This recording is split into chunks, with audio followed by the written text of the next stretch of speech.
Hello and welcome to Uncle Mo's Family Feedbag. We traipse through the creamy highs, the terrifying lows, and the dizzying middles of seasons 1 to 12 throughout The Simpsons through random episode generation.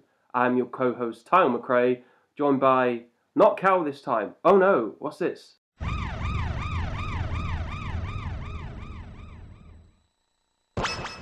A new challenger has approached.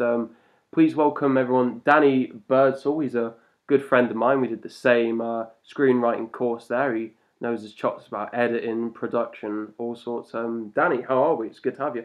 I'm good, thank you for having me. I remember you did that same joke when Sasha was on the podcast. Don't expose me, man. Kayfabe, as they say in wrestling. Kayfabe. I suppose right off the bat, like I've asked with a couple of other people, what is your relation with The Simpsons? How did you get into it yourself? Just tell me why you love it so much.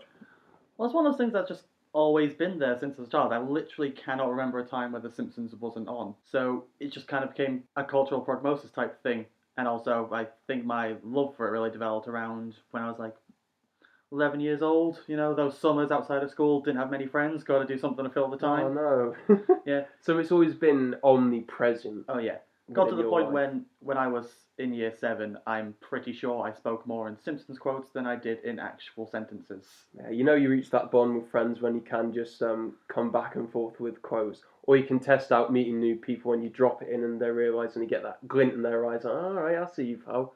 Absolutely. Specifically, Homer's scream is one that I can recreate easily because I did all the time. All right, I may ask you for that midway through this episode here. Now you say when you reached 11, so maybe not right off the bat, but what was? Can you remember your first episode or your first Simpsons memories?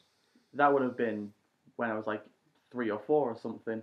Oh wow, that early? Yeah, I think the absolute earliest memory I have is the episode where it's a flashback of Bart being born. Oh right, yeah. And the first thing he does is sets Homer's tie on fire. Oh right, okay. It's like, hey, he did that on purpose. How could he? He's 10 seconds old. And the episode we're going to be reviewing today is the Crepes of Wrath from season 1, episode 11, written by George Meyer, Sam Simon, John Swartzwelder, and John V. And the couch guys, the family hurries into the couch and Homer pops off insane dough. Do you have any initial thoughts on this? Because spoilers for folks. I was quite disappointed with this one. Yeah, I think it's really interesting when you go back to especially season 1 when they haven't figured out what they want the show to be and some of the simplified elements, like even down to the couch guy. The joke is just Homer falls off the couch. You can see where the elements that they're still experimenting with, like in this episode, I think it's the first appearance of Principal Skinner's mother. And it is the first appearance of Agnes, you're right. Yeah, and she's portrayed as this quite innocently naive, sweet old lady, which is not what we come to know her as. Well, I suppose like with any sitcoms pilot series, they are still finding their feet, even like through the animation, because there's a few rough sort of gurns and groans, especially from the two French characters there.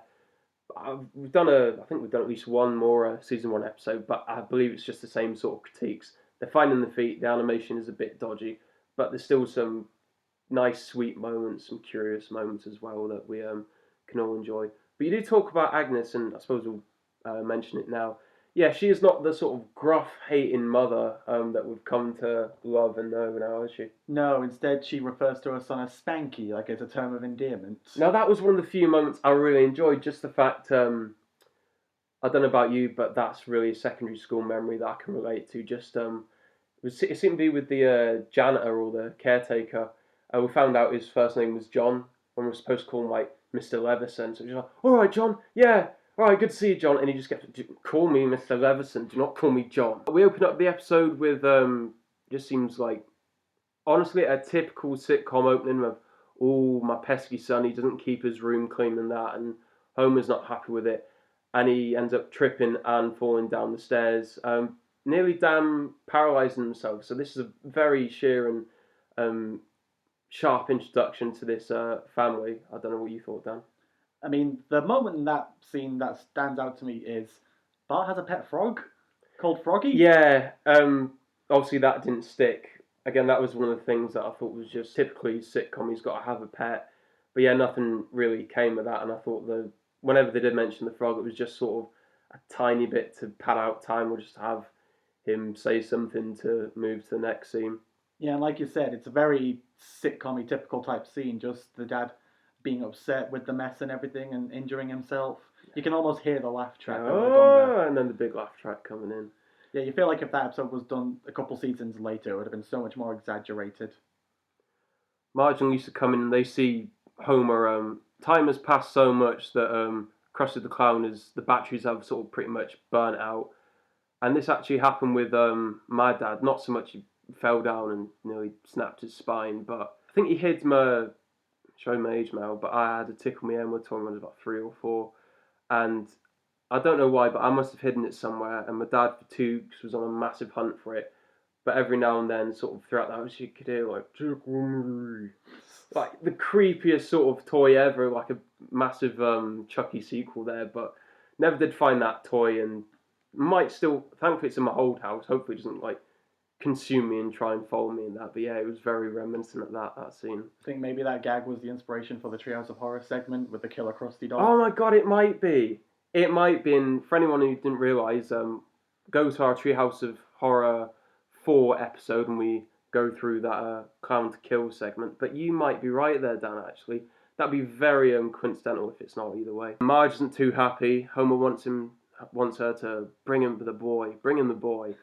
But Marge just tells him that, his trick back's playing up. Again, Homer ends up being smelly, overweight. Well, the smelly things were all jokes in season 3, but overweight, bald. But like trick back never really caught on like the frog.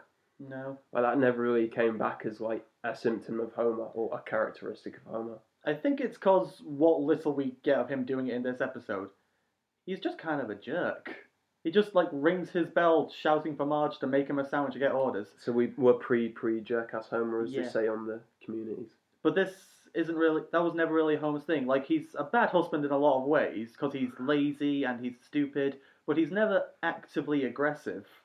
And that's kind of one of those traits that he has in this episode, and I can clearly see why he didn't catch on because of that. Bart is forced to clean his room and he's just bunging stuff away in the cupboard and that. And he comes across cherry bombs. He thought he blew all those guys up.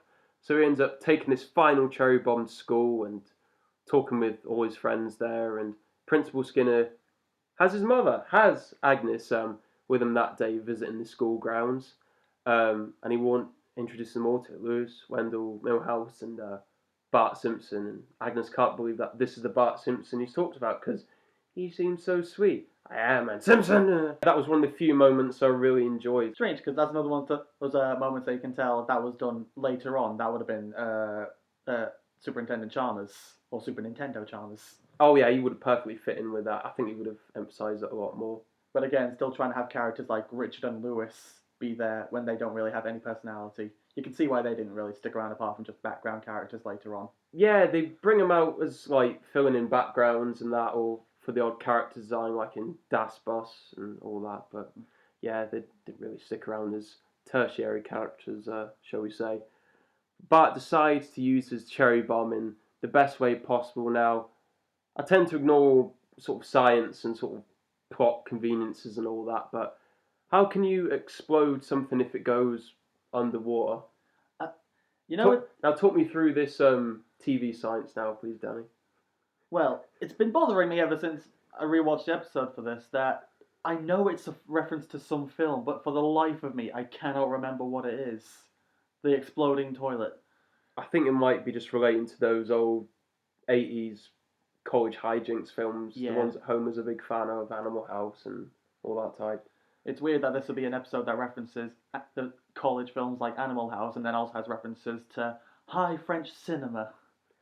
Yeah, it's a real peculiar, it's a real mixed bag of revels with the references this episode, I will give you that. He does stick it in the toilet, it does explode. As much as the science behind it, I do like that. I do like how they've animated it, and just one by one. But at that same time, unfortunately, Agnes is using the bog, and because I'm not with Carl, I use a lot of crude joke about what happened with Agnes, but I'll just say she gets wet. Oh no, actually actually that's more of a tiptoe around actually. No, she gets Poseidon's kiss. Oh, that's even better. Yeah, so this is why I have you on, Dan, For your puns and your deep production knowledge here. That's why I have you on. So you're gonna flush it? What can I say? I got a weakness for the classics. I think I need to make a stop at the little girl's room. Okay, Mother. This way. So long, sucker.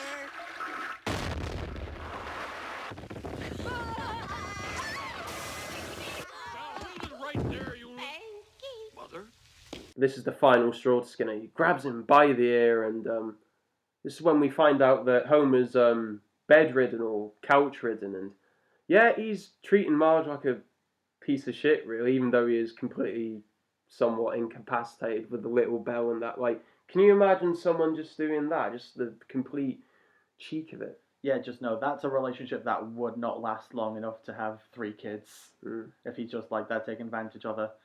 And again, that's another one of those scenes. You pay attention to the geography of the Simpsons house. It's completely wrong there. Oh yeah, it's forever changing for the purposes of the plot. I wasn't quite sure with I was alright with most of Homer's requests, like a sandwich, but cocktail weenies in syrup. Now, does he mean like in a brine like you get in those shitty Aldi Vienna sausages in a can, or do you think he actually means like a sweet syrup like Lyle's Golden? Oh, it's got to mean syrup. Homer's I fucking hope not. 'Cause, I'm not one for like mixing sweet and savoury. Like, I can't deal with pork chops and apple sauce. I know that's like a massive go-to, but I can't stand it myself. I don't know about you. I mean, remember like his patterned moon waffles when he skips church? Like, Homer just has the most disgusting diet.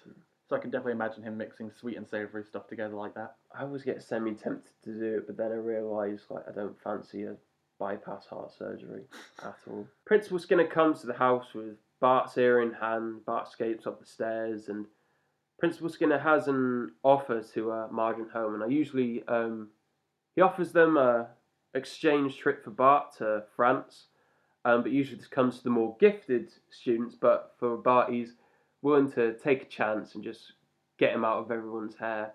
And you know, there was a tiny bit of back and forth between Skinner and Homer, which I quite liked. Like, it wasn't a major thing I liked, but I can appreciate the nice back and forth, the common ground they have over hating Bart to an extent. Yeah, it feels like in 30 seasons you don't get that many scenes of Homer and Principal Skinner just sort of relating to each other over their hatred of Bart in a way. Well, not even hatred, but more of disgust of his behaviour. I think with season 1 Skinner, I think this is the most disciplinarian you are ever going to see of him. And like disciplinarian where you don't mess with him, not like, oh, we'll brush him off because he's a sad man who lives with his mother, where a lot of, I think the best comedy of Simpsons ever comes from Skinner. But yeah, he's a completely different person in this series. It also does have one of the best visual jokes in the episode when Marge looks through the eyepiece and just sees this exaggerated version of Skinner's face.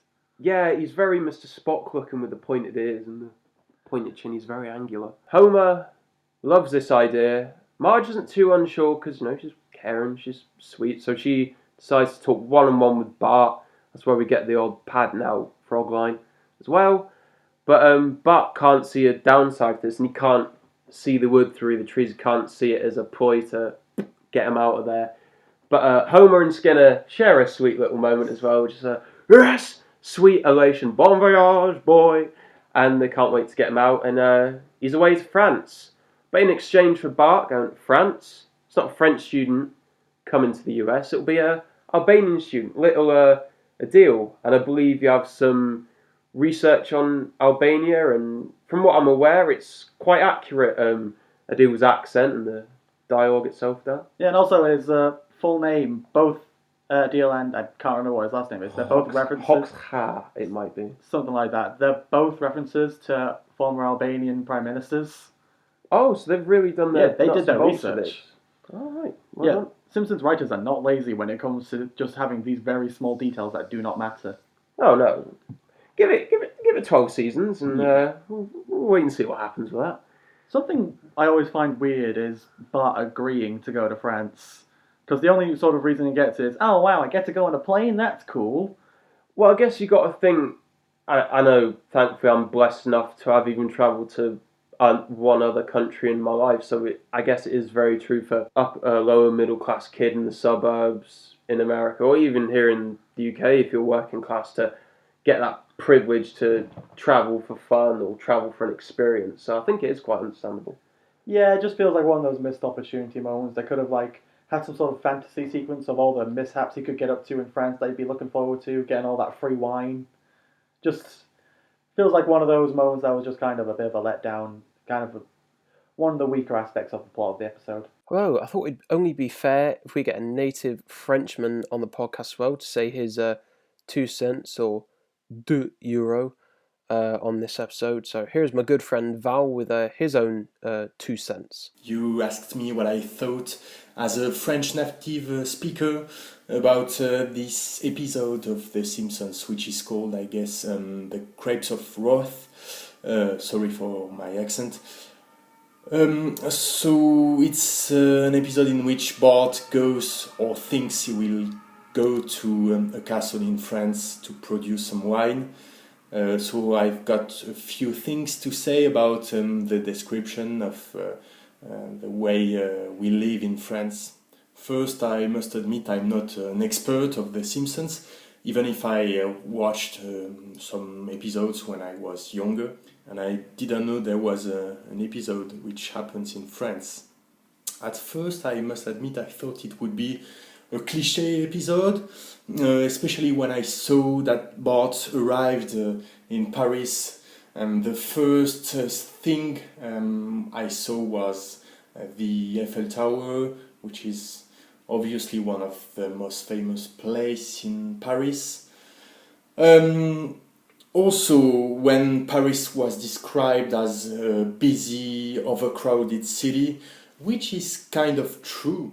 Moreover, there was this funny scene where Bart crosses on a bike a few very famous paintings like Le Déjeuner sur l'herbe by Manet, and I think there was also a painting by Van Gogh, but I'm not sure. But it was interesting to note how the TV show turns the cliché upside down, especially with the two farmers who are very, very nasty and live, I think, like in the 18th century.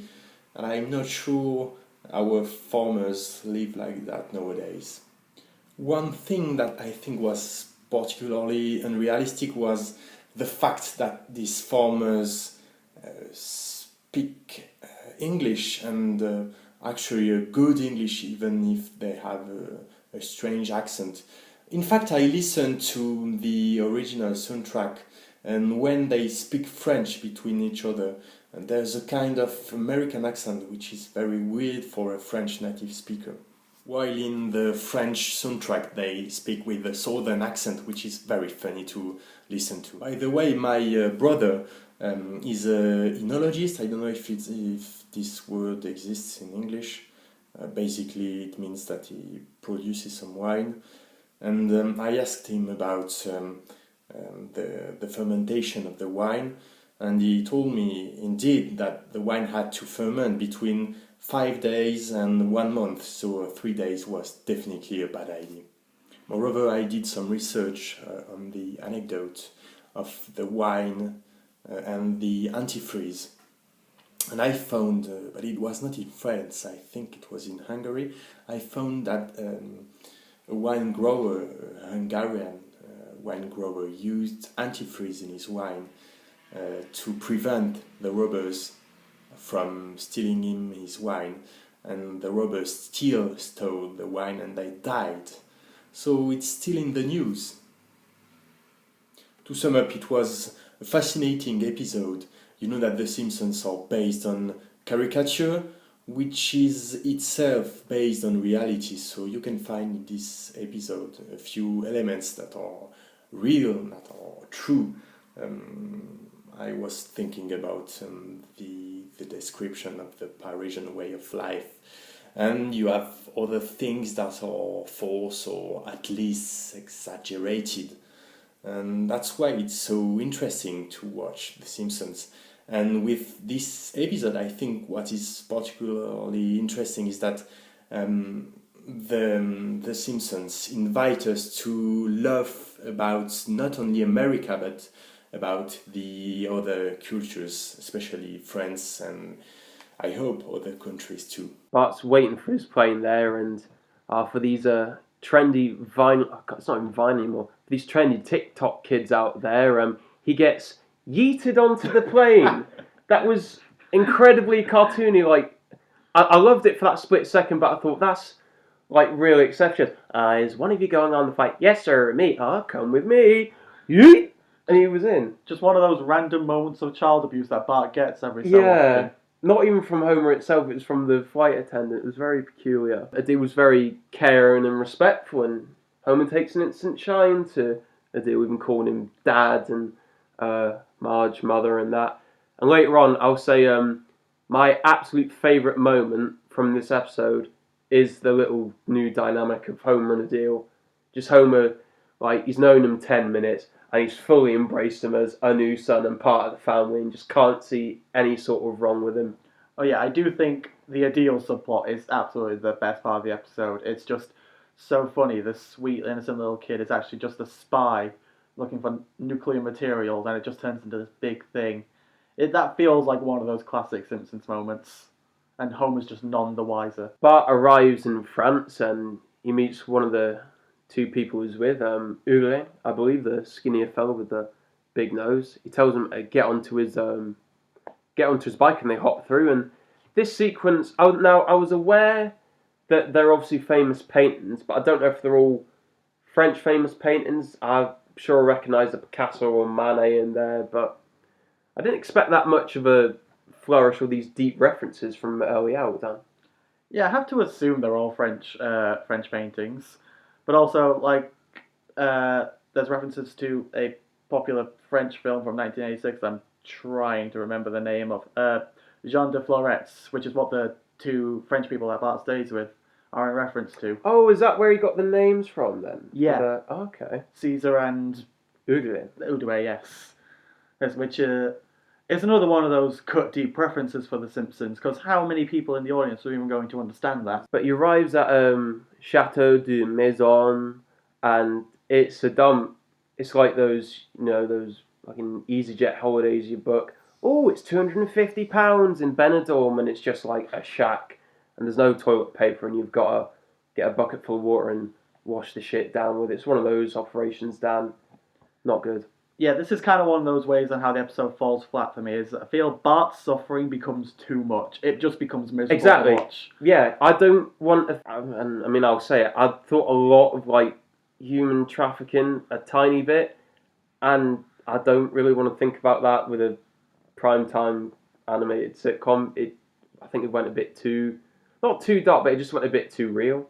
Yeah, and they've done episodes where they've done the children suffering before really good. Well, not before this episode, but in general, like Camp Krusty, or when they go to military school. Yeah. Like, these are episodes where you see the children being miserable in horrible situations, but they still make it work. Either because there's a good balance between the misery and the optimism, or because they are just funny enough to get away with it. And this episode doesn't really have either.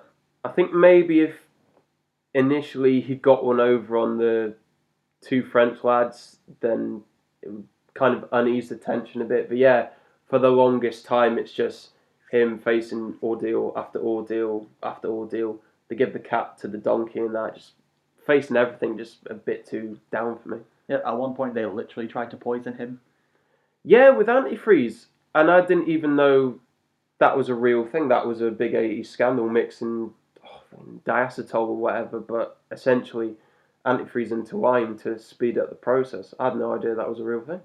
Howdy, this is just a reminder that if you're enjoying the content so far, loving our podcast, loving the episode, go to facebook.com and search for Uncle Mo's Family Feedbag, a British podcast, and give us a like there. We'll update you on all of our exclusive content and posts as well.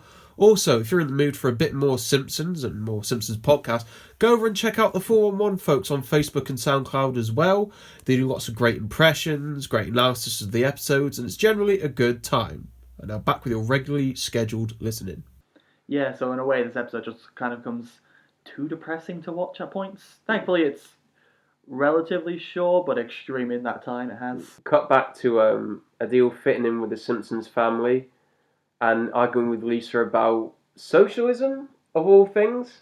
Yeah, I mean, usually Lisa's talking about the follies of man and America itself, but she's been fairly jingoistic and patriotic, saying this is America, the land of the free. And I mean, to me, I think this might be the smartest Homer has ever been. Absolutely. Without it being a direct joke. Maybe Adele's got a plan about, the blood of the workers. I do love those moments where Homer is just randomly smart. Like, one of my all-time favourite Simpsons quotes is when he shouts, "In this house, we obey the laws of thermodynamics!"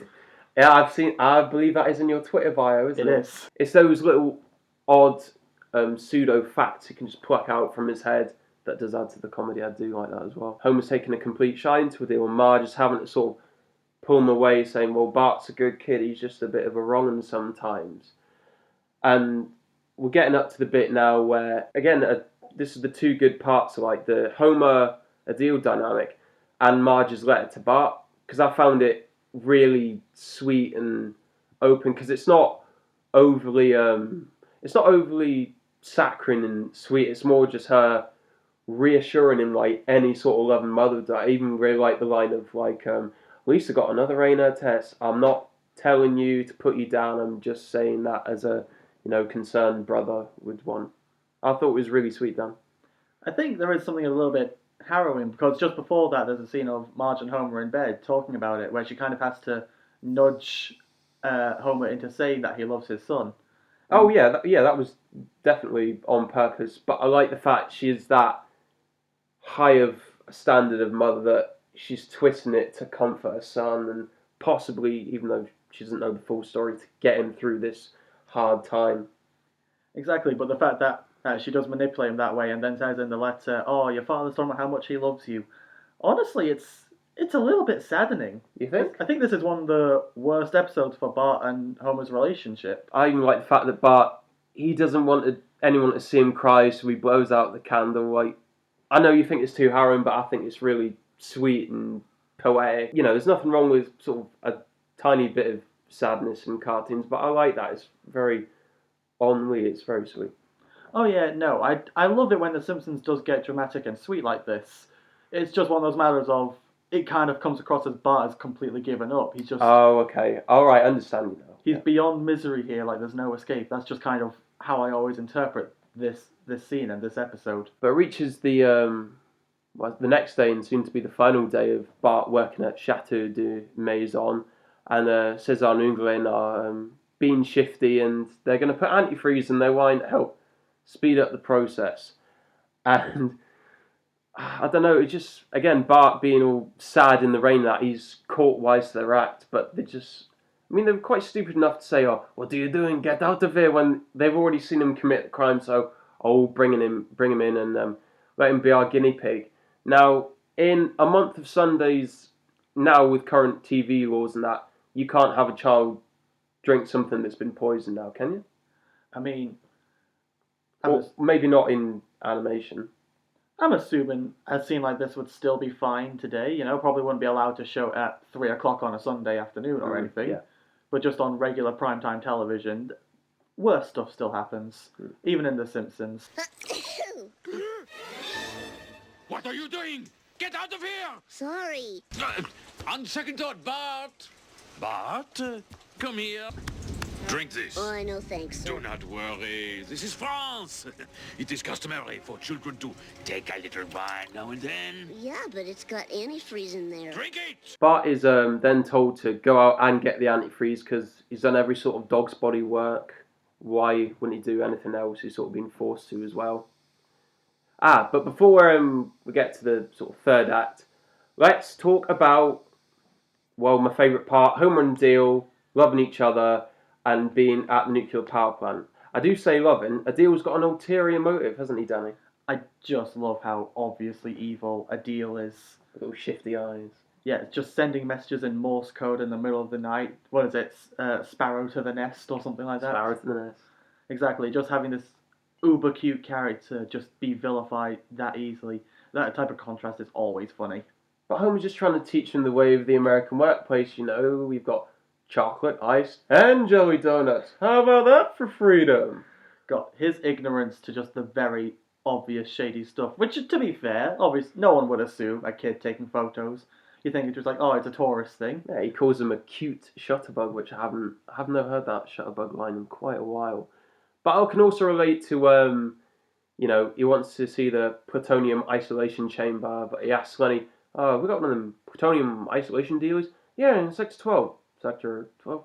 Upstairs by the candy machine." "Oh, that's Sector 12." Like, can you only relate a location to, like, a landmark or, oh, it's just by the McDonald's? Oh yeah, I don't remember street names or anything. I just remember buildings on the street.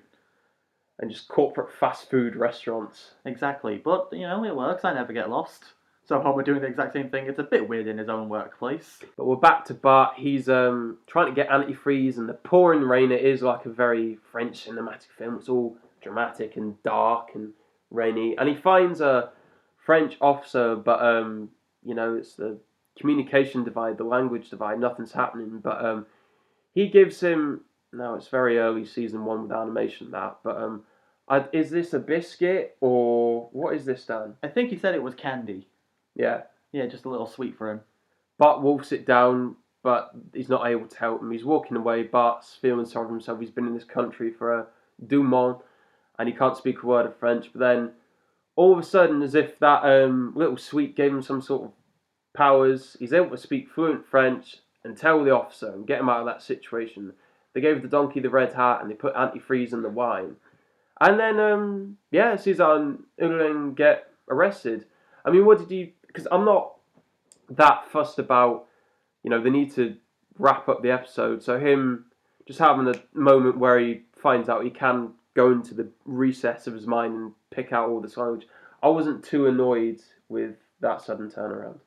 No, that is one of those things that I can definitely see people saying is a nitpick type thing. But I mean, it's not great, but I'll forgive it. Yeah, it doesn't bother me that much. Also, when you think about it, that ends up becoming quite a consistent trait with Bart, being able to pick up foreign languages very quickly. Like in the future travel episodes, he learns Spanish when they go to Brazil and forgets it instantaneously. Knocks it out with the phone. Yeah, they go to Japan, and after a night in prison, he learns the language fluently. That's actually a recurring trait in Bart. Another one of those kind of like Homer in a way, where he has surprisingly smart moments. Yeah, you're right, absolutely, yeah. But also, this police officer, I have quite a few opinions on him. Right, I had nothing to say, but please take the mic. Like, who is this asshole who sees a foreign child in tattered clothes in the middle of the rain, very clearly distressed, and is like, oh, I'll just give him a biscuit. That'll cheer him up. Just, how bad are you at your job? You clearly take this kid in and find someone to help him. Because no matter what he's saying, it's nothing good. Nah, it's not his son, mate. It's not his responsibility, is it? He's a police officer! These bloody lazy Americans. But then, I do love that when Bart finally is able to speak to him and tell him the problem, he ends it by saying, like, he talks about the antifreeze, but he ends it by saying, and then they gave the donkey my red hat. Like, that was the biggest crime of it all. Oh, tip of the iceberg, fella. That's his lucky red hat. Yeah, and then finally the police officer does his job because he's an idiot who can't understand basic body language. Cesar and Unglen get arrested, and they can't believe this. Again, no, this is pre sort of massively super fast fiber broadband and Twitter and I think maybe even AOL. But do you think this would reach the States? Because it's, I suppose, like with the British press and all that, this British person was arrested in this foreign land. Do you think that would reach Homer and Marge, or do you think not? I mean, Homer and Marge definitely should have been told about this. It never actually gets brought up with them, which is always a bit strange. In terms of it becoming a public news story, not to be cynical, but it wouldn't. The reason why is the kid lived. Bart gets on the national press. He gets on Le People as well, and he gets all the French gifts, doesn't he? He gets a medal at one point. Gets a medal, gets a beret, big baguette. I believe I didn't put this joke on our Facebook page, but I put the image on my Instagram of Bart coming off the plane with a big sack of all sorts of French goods and that, and it just reminds me of going into Aldi, wrecked, and buying a load of random shit. Again, for any international listeners, Aldi, it's gotten a lot better than what it used to be. Like, it's generally good produce and that, but they will put on some random shit on sale, like, oh, do you fancy a pack of meat and ski boots and a trellis? Then please go to Aldi. And that was just encapsulated so well with Bart, I think. Well, you can fill a whole shopping cart with groceries for just 20 quid. I don't care how bad quality it is. That's a good deal. Oh, I shouldn't be speaking that much. Audi, get on to us. Sponsor this show. We haven't even got a Patreon. Get on this, please. Yeah, the way how it turns into quite a big thing with Bart getting the medal, getting all this success and everything. I can see the skeleton for the joke there. I don't think it plays off that well. I think it's a rather bit rushed. Oh, okay. That feels like one that would have been much more polished later on in later seasons. Like they really would have milked it for all they could and extended that to like a whole scene of Bart getting just as many rewards as he did. All right. Because well, you can see how they go there. Oh no, they're messing with the wine, but we are French. Our wine is sacred to us. And then it finishes just by Homer being a Burke again with a bottle of red wine, just saying, "Oh, some arseholes popped a cork in it here." But the real satisfying ending is how it ends for a deal, getting sent back to Albania. Oh, we did.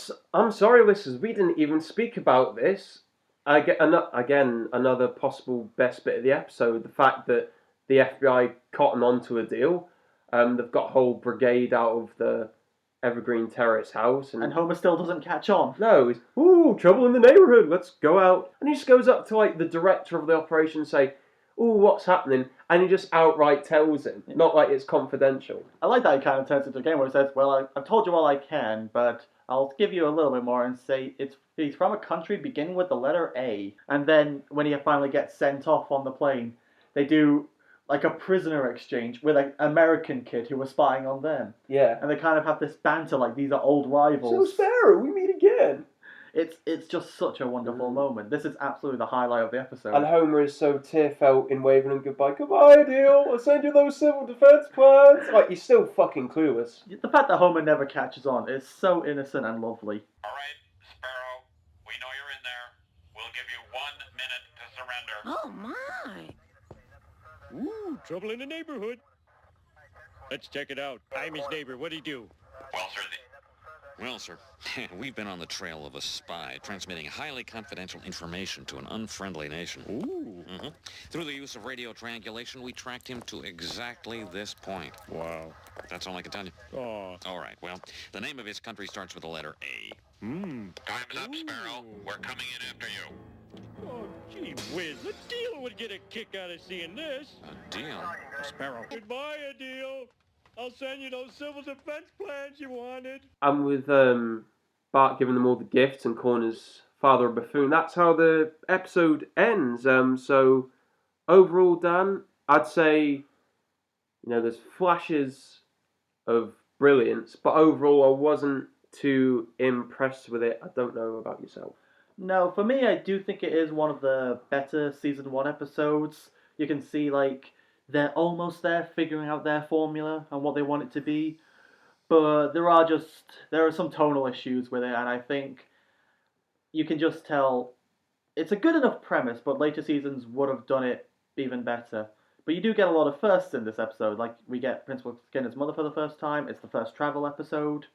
You get these hints of character traits within people like Bart and Homer that you would get explored later on. So overall, I do think it's a fine enough episode for its time, but honestly, it's not one I go back to rewatch all the time. They're still finding their feet and finding their niches, aren't they? Yeah, exactly. Now, with our Uncle Mo's ranking Danny, we're not that conventional. Well, we're conventional in, I say we, Cal just does what he wants. What I like to do is, out of 5, it will be, say, 5 red bottles of wine out of 5, or 5 Cezanne Ulen out of 5. How would you rate this episode? Out of 5 or out of 7, 10, whatever you want to do? I'll stick to a traditional formula. I'd probably give it like a 2.5 out of 5. Alright. Not too terrible, good enough to watch, but nothing too special in the end. Now I'm juggling between the 1.5 and the 2, but I'm also juggling as what some sort of what gimmick to sort of give it. I'll go Red balloons. See, if this was German episode, I could go for 99 balloons, but unfortunately not. I will go with a generous 2 out of 5 donkeys wearing hats. Because that's what I seem to mention in the foreground here. 2 out of 5 donkeys red hats from me. The most important event to happen in France. A donkey wore a red hat. Okay, we're going to give that random episode generator a petit spin and see what we're reviewing next. We're going to Season 3 to review Saturdays of Thunder. If you can like our Facebook page, that's Uncle Mo's Family Feedbag, a British Simpsons podcast. And the same with our SoundCloud, Uncle Mo's Family Feedbag Simpsons podcast. And we will see you next time. Take care, folks. Come to Uncle Mo's for family fun. It's good, good, good, good, good, good, good. Sounds good.